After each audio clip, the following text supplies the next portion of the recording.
Before I even start this video, I want to make it very clear that I like October 4th in the game and what it means for the narrative. Just because I criticize it doesn't mean that I'm a hater or that I hate the game. It's actually my favorite game of the year, and of course, since we're going to be going over a very important part of the story, here's a spoiler warning for those who want to experience it on their own.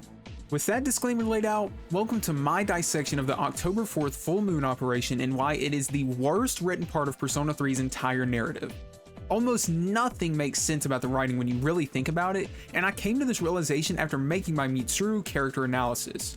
There are so many things that either make no logical sense or are just seemingly impossible to actually happen in regards to the sequence of events. So let's go ahead and get into the first point so we don't waste too much time here.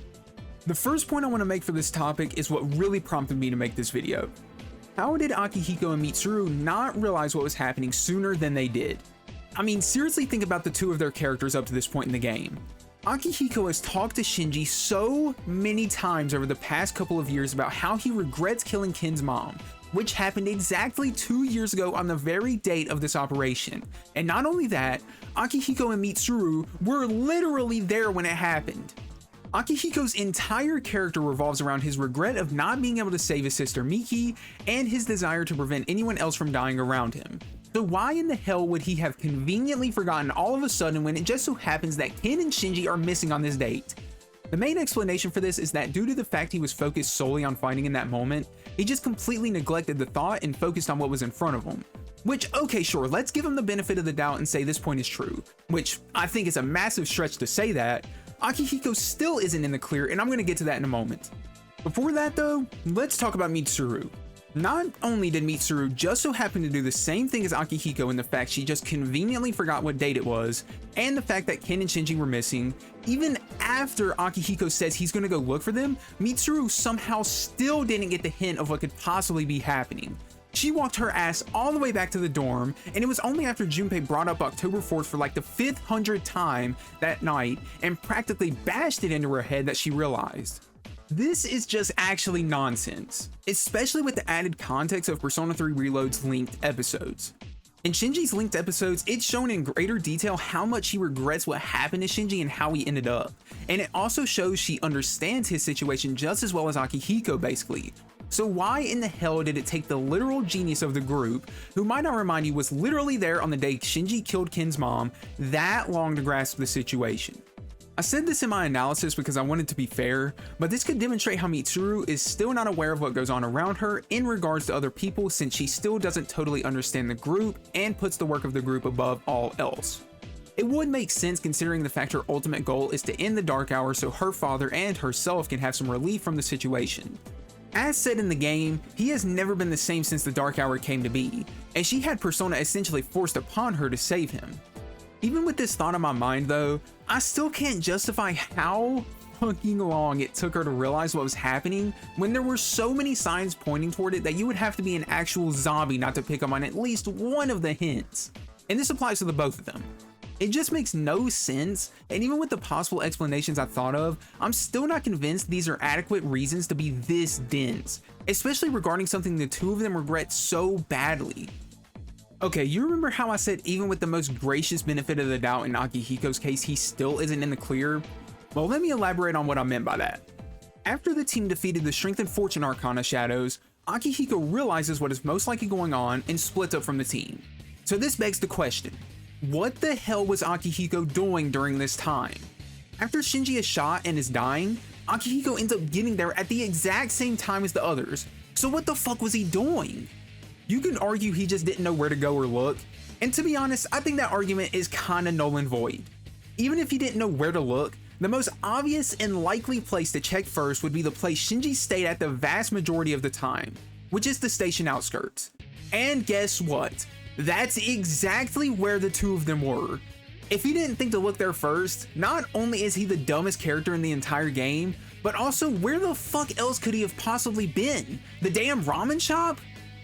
When the cutscene plays after Shinji gets shot for the second time, he is literally running alongside the others at Port Island Station. I can't see any conceivable reason he either wouldn't have been with the group and just missed his death altogether, or wouldn't have beaten them there.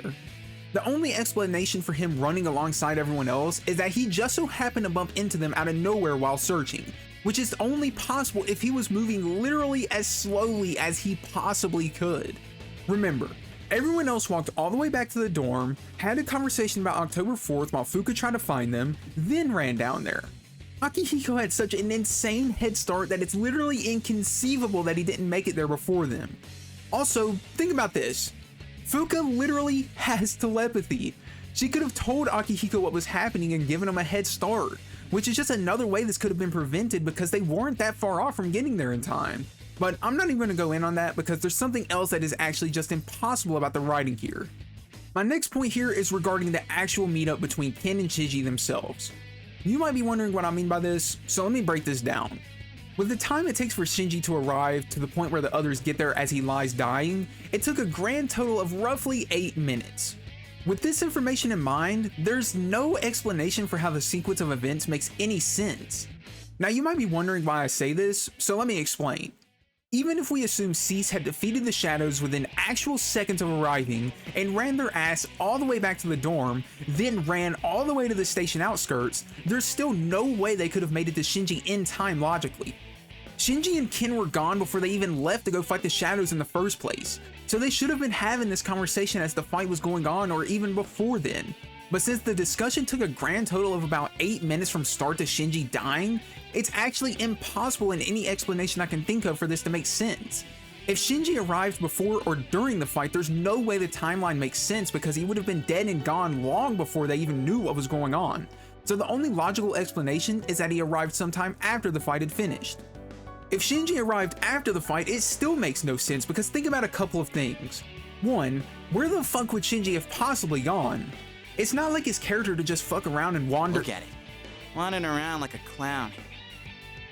Thank you, Junpei. It's safe to assume given his writing, he most likely made his way directly there. But let's ignore that and say he was just doing whatever and only arrived once the team got back to the dorm. Think about how far away the dorm is from where Ken and Shinji are. The dorms to the station outskirts is literally a trip across the entire city. And keep in mind, this is all during the dark hour when no electronics are available, so S.E.E.S would have needed to run across the entire city within 8 minutes to make it there in time like they did. I don't know about y'all, but that sounds like a borderline impossible feat. Just look at the map in-game, there's no way they were able to cover that much ground in 8 minutes. For them to have made it there as quickly as they did, they would have needed to literally teleport to Port Island Station. And as far as I'm aware, no one in S.E.E.S went to fucking Planet Yardrat with Goku and learned the instant transmission. Every single timeline of events during this full moon operation is just complete nonsense, and no matter how you look at it, there's no explanation that makes it any better. Any explanation I tried to find only made it worse. Ironically, I'm saying it's impossible for them to have gotten there in time, which is true for the most part, but there's actually one possible case that could have made a difference. Mitsuru has a motorcycle. The entire point of Mitsuru having the motorcycle that she has is so that it functions during the dark hour.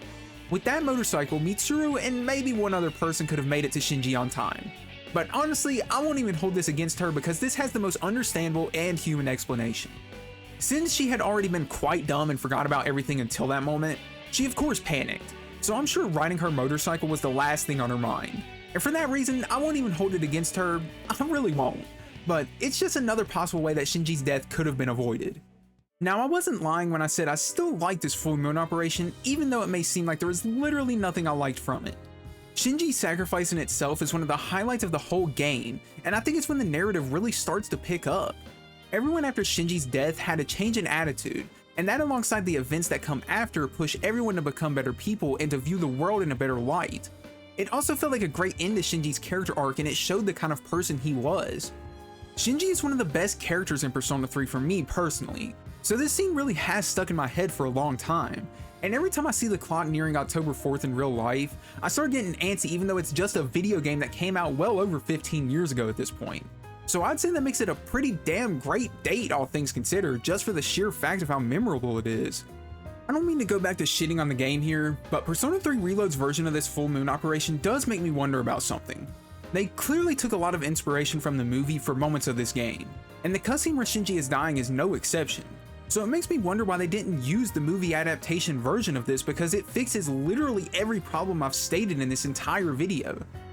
In the second Persona 3 movie, Midsummer Night's Dream, Mitsuru and Akihiko, as soon as they get to the strip mall and prepare to fight the shadow, remember immediately what date it is and tell Fuka to begin looking for them right then and there. When Fuka finds them, Akihiko immediately hauls ass, but then gets ambushed, which not only explains why they couldn't make it there in time, but it also makes the two of them look way better in every conceivable way. During this fight, you're shown clips and moments of Shinji and Ken slowly going deeper into their conversation, and you can really feel how hard S.E.E.S are trying to save them, so it just makes the sequence of events better in every way as well.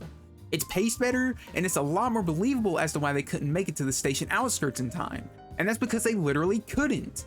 Until they defeated the shadows, they were pinned down, and this makes more sense than them just fucking around wasting time for literally no reason. It also places the blame of Shinji's death onto the protagonist, since he was actually the reason they arrived at the station outskirts too late. He didn't take the opportunity to attack the Fortune Arcana, and his blunder killed the only chance they had to save him. You might say this makes no sense or is bad writing, but the way the protagonist's character is handled in the movies is a good bit different than the game, so it actually fits. If you don't believe me, then you should definitely watch the Persona 3 movies. They are fucking amazing. So yeah, like I said, the movies basically fix every complaint I had, and ironically, I actually want to thank Atlus for keeping this operation the same in Persona 3 Reload for one key reason. They stayed faithful to the original. I don't know how the fuck people can say that Reload isn't faithful to the original when they deliberately kept far inferior versions of moments such as these for the sake of keeping the spirit of the game intact. It blows my mind when people say that shit. Anyway, we're beginning to stray from the point of the video here, so let's go ahead and summarize the points I made. 1. Mitsuru and Akihiko were dumb as hell, and it makes no sense for them to have just forgotten and ignored what was going on with Ken and Shinji on the anniversary of Ken's mother's death. 2. Akihiko was literally out and about doing fuck all once he split from the group. It's almost like they had another idea in mind for him during this moment, but nope, he was just dumb as hell. 3. The sequence of events makes no sense given the time frame. It is literally impossible for things to have happened the way they did no matter how I try to justify it. No matter what time S.E.E.S defeat the shadow, no matter what time Ken and Shinji meet, no matter whatever you can really think of, it just doesn't add up. And finally, the movie fixed all of these problems, which makes it funny that Reload stuck to this writing of the event, but as I said, this isn't particularly something I have bad blood with. With all of that said and summarized, that's going to wrap up my thoughts on my October 4th and Persona 3 is pretty shit. Do you agree with my assessment of it or not? Did you like October 4th in the game? Do you think I'm a terrible YouTube channel and I should just delete every video I've ever made because of this video? I'm interested to hear what you all think, so I would really appreciate it if you would consider liking and subscribing. It helps my channel out a lot, and I'll love you forever. That's it from me though. It's been your boy Yandere Gogeta, and I will see you in the next video. Peace out, and have a great day.